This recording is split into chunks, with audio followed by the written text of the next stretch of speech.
Hey guys, it is time for another edition of Spooky Story Time, and this one here is a doozy.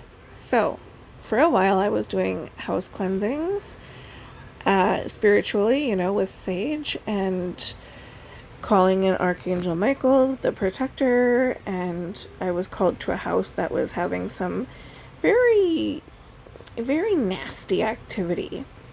And I'll tell you, that house did give me a run for my money. I felt like something was fighting with me the whole time. But in the end, I did the whole house from top to bottom. Went outside with the cauldron of sage, as you're supposed to, and I cleansed myself and put it down.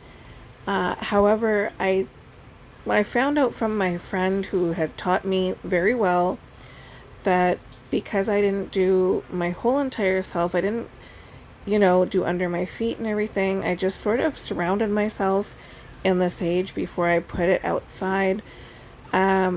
This evil thing followed me home. And we had a daughter at the time who was going through a medical issue that made her clinically deaf for 2 years. And I was told when she was a baby that she was going to be sensitive to the spirit world. And boy, was she ever. When that thing followed me home from the get-go, my daughter changed. She was terrified all the time. She would just look around and start screaming and climb up us and cover her eyes.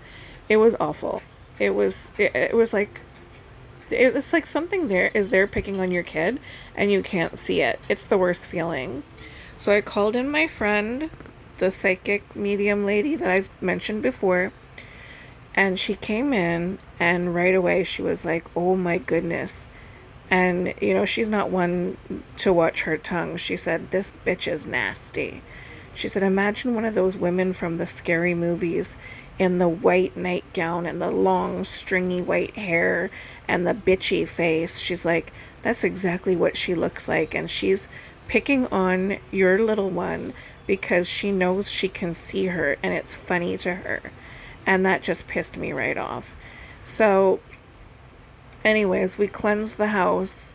And you have to imagine, okay, watching your child in the middle of the night wake up screaming and crying in a dead sleep in bed right beside you, okay? And she's looking towards the bottom of the bed, screaming in sheer terror and pulling her feet up like something is trying to get at her feet. And I swear to God, I said to this thing, I said, "If I could see you, bitch, I would beat the shit out of you." Like, I was angry. I was furious. So Angela came back and she cleansed the house. She couldn't that day because she was fully booked. And I tried to do it, but I wanted Angela to do it because I just felt like, her and I together would be a force. So she came back and we actually did it together, and this thing fought us tooth and nail. I ended up in the end with like scratches on me. I got burned a few times. Angela had scratches. This thing fought us to not leave this house tooth and nail, but ultimately that bitch is gone. And I would love to add that ever since that day, I have never cleansed a person's house again. I've been asked many times, and I said nope. And I always tell the people, something horrible followed me home one day and tortured my daughter, and it's over for me.